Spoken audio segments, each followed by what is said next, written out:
Hey everybody, what's up? It's Kathy, and I'm back with another process video. And this one's been a long time coming. I finally got my new phone set up. I really wasn't recording stuff with my old phone anymore because the camera was just kind of gone on it, and it was not filming well, and it was not taking pictures well. So I had a new phone. I upgraded, put everything on it, so I'm able to record now and have the video turn out at least good quality. um, so I'm happy with that. So I can actually get back to filming and taking photos and everything like that. So yay. Um, it's been a really long time since I have scrapbooked. It's been a long time since I've sat down and gotten a chance to do this, and it kind of shows through the video because I stumble a lot with deciding things, and I keep going back and cutting sizes, and I'm trying to do some layering, and I'm not really sure what exactly it is I want to do. And I have a lot of going back and forth and indecision with my layering, which I usually don't have as much, but I'm kind of just getting back into the swing of things. I've been struggling a bit with getting getting ideas, having inspiration, getting motivation too. And so this one was one of those layouts where I'm like, I'm going to sit down and I am going to scrapbook. I'd already printed out the picture forever ago. I'd even picked out a paper to use as a background, and I had some other products ready to go. And I completely changed my mind on what I wanted to do. I didn't want to use those products anymore. So I grabbed the picture and I grabbed a piece of white cardstock. It's not my favorite cardstock. My favorite cardstock is the Basil Avalanche cardstock, which is a textured one, but they have not had it at Michael's for the past little while. And I usually just buy my white cardstock. I don't usually buy my cardstock online. I'm I had a brain fart there because my cats are running up and down my hallway and making a ton of noise. And I've already recorded this video several times and had to stop because I have one cat that's like really attached to me, and I closed the door and he got upset and he was scratching at the door that I hadn't let him in, but I don't want to let him in because he'll jump up on the table while I'm trying to record. So he was scratching at the door several times, and I eventually had to shoo him away. So now he's, I don't know, taking out his anger on the other kittens or something. I don't know what he's doing. But if you hear a bunch of scraping and scratching or anything like that, that is just my cats playing. They're all still kittens. They're only, I don't know, they're a little over 6 months old now, so they're pretty rambunctious.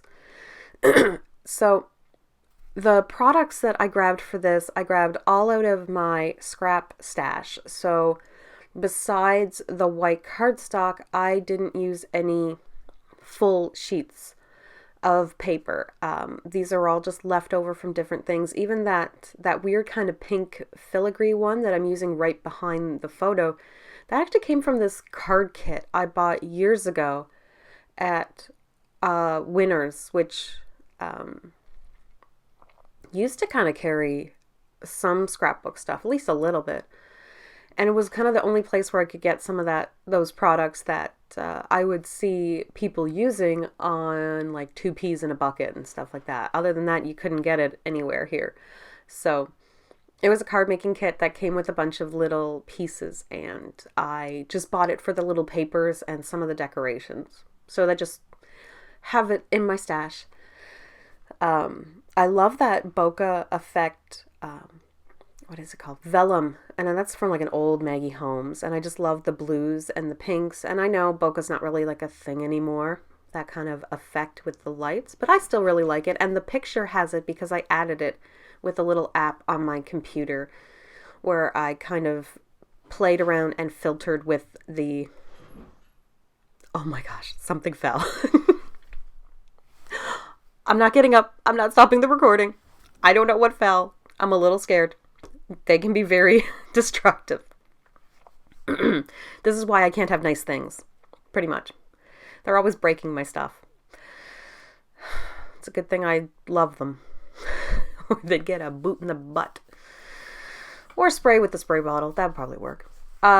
So, as I was saying, so some of the other products were the polka dots from an older Pink Paisley summer line, and something from the stripes are from Studio Calico, a scrapbook kit that I got forever ago. And there's a paper there that's like black and white, and that's Dear Lizzie. So, I decided I was going to do some mixed media, and I really wanted to use the, I'm just trying to think, is it a hexagon? 1, 2, 3, 4, 5, 6. Yeah, hexagon, right? Or honeycomb shape, or whatever you want to call it. And I keep noticing that shape is like, it goes away, it comes back in popularity. So I was originally going to do use this Dear Lizzie one that I had that was like beautiful, intricate flowers. And I decided to go with this one. And I had so many issues spraying this Seafoam from Heidi Swapp. It's older. So I needed to clear it out, and I had to go wash it out and everything. And I mean, it still doesn't spray out perfectly. As you can see, it's kind of a hot mess. But I'm going to go with it. I'm going to roll with it and not care. And then I sprayed, I can't remember what that color is called. I don't think it's called Primrose. I think it's like blush or something like that. And it sprayed in a complete vertical line as opposed to more of like a circular spray. So it just went everywhere. And yeah, I'm just going to roll with that too. Not even going to worry about it. Of course, it's just regular cardstock. I did not prep it, because if I did, I'd have to prep the whole thing, and it would change the color because I don't have clear gesso. I have white gesso, which is not like a stark white. It's like a creamy white, and this is more of a stark white paper. So when it comes to this amount of mixed media, I'm okay with a little bit of warping.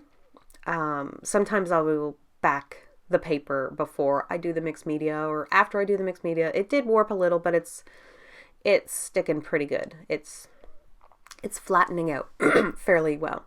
So I decided to put some crepe paper for like some added texture, and I kind of messed up because I put it over too far on the left side, because I wanted to put my layers and everything over on the left side, but I messed up. So I have to put everything over on the right side, which means I'm going to cover up all that pretty yellow, which I really do love. But I am going to add a little bit in later so you can see a little bit more, so that you know there's yellow. And I mean, this is something I always do when I do mixed medias. I'm not good at, I always think that I'm putting plenty on, and then I forget how much I really like to embellish and layer papers and use pattern paper. And then so by the time I'm done with all that, you don't see the mixed media anymore because I've completely covered it. This time I do manage to keep some of it uncovered, so that's good. That vellum mason jar is from paper that's from Dear Lizzie, that is in a really old collection, like one of her first, and it was actually like released under the Recollections brand at Michael's, so like they bought the rights to distribute that as their own, so that's what I bought it as. It didn't come as Dear Lizzie, so I didn't find out till much later that it was actually a Dear Lizzie line, I think called Neapolitan. Anyway, so that was a vellum sheet from there, and I just wanted this little mason jar, and I wanted to put these cute little sequins on top of it to kind of make it look like they're inside a little sprinkle of rainbows. So I'm using like a whole bunch of different colors, trying to get like every color in the rainbow in there, because my whole idea with this layout was Rainbow Baby. Just because this is, she's my rainbow baby. That's why I have the little bokeh rainbows going on, and I played around with the filters on my computer just to make it look a little bit more cutesy and rainbowy. I'm saying rainbow a lot. So for anybody who doesn't know, a rainbow baby is a baby that you, I believe, at least one of the terms is a baby that is born after a loss. So this little girl was born after we had lost a baby very early on. Like, it was not a late term loss, but very early on, and it was still really heartbreaking. But of course, we ended up with her, and I wouldn't change anything, because she's quite the character.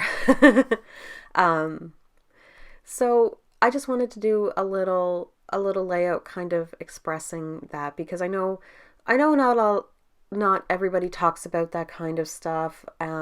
It used to be really taboo to talk about it, but I know that we're starting to branch out from that being a taboo subject and to it being more talked about, because it is very common and a very common occurrence, that something like that might happen, and it needs to be recognized, and you need to document it. Like, of course I don't have any pictures of the baby we lost, because we lost it before we would have even had actual ultrasounds or anything like that. So I don't have any way to document that, so I'm documenting her so that I can remember.